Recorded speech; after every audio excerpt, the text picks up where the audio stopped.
Okay, so my parents are home, so I decided to do this thing. Well, I found this video. I can't print it. Well, anyways, this is St. Patrick's Day. I got my green on. Anyways, I'm gonna, well, I don't know what to do. I've heard a lot of things. I got a couple creepypastas that I really want to do a reaction video on, but I have absolutely no idea which one I want to do first. I think that I'm going to probably do two on Friday night. But this is the first time I've ever heard where the bad kids go. I'm feeling a little bit of a baddie, which I know that's what goody goody say. But yeah, I really want to listen to it, so. Here it is. Stupid ad. I'm Todd Selby. I'm a photographer, illustrator, and cat lover. My workflow before I had... Anyway.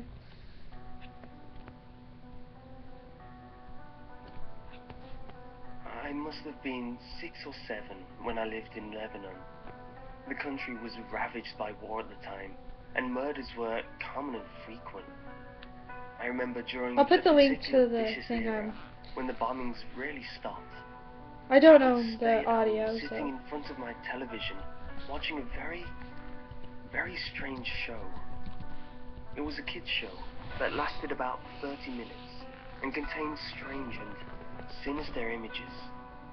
To this day, I believed it was a thinly veiled attempt on the part of the media to use scare tactics to keep kids in place. Because the moral of every episode revolved around very uptight ideologies. Stuff like, bad kids stay up late, bad kids have their hands under the covers when they sleep, and bad kids steal food from the fridge at night. It was very weird, and in Arabic to top it off. I didn't understand much of it, but for the most part, the images were very graphic and comprehensive. The thing that stuck with me the most, however, was the closing scene. It remained much the same in every episode. The camera would zoom in on an old, rusted, closed door. As it got closer to the door, strange and sometimes even agonizing screams would become more audible.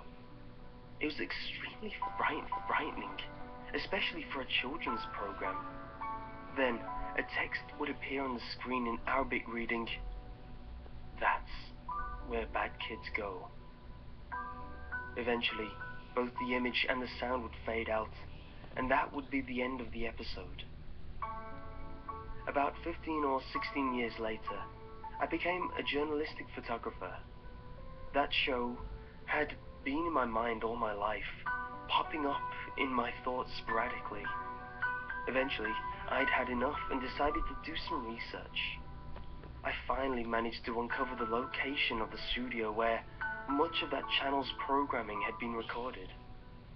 Upon further research and eventually traveling on site, I found out it was now desolate and had been abandoned after the big war ended.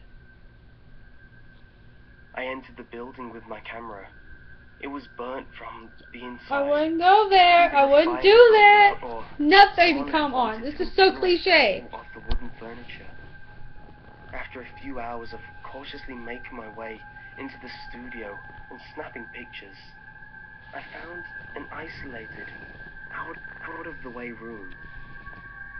After having to break through a few old locks and managing to break a head door open, I remained frozen in the doorway for several long minutes. Traces of blood, Oh my god. feces, and tiny bone fragments lay scattered across the floor. Cliche. It was a small room. Totes and cliche, an man. extremely Totes morbid cliche. scene. What truly frightened me, though, what made me turn away and never want to come back, was the bolted, caged microphone hanging from the roof in the middle of the room.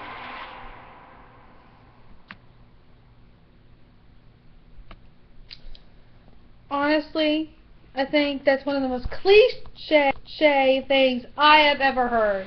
Literally, I mean, I've been a Creepypasta fan for like, so, I don't know, but it's so cliche, by the way. It just sounds cliche.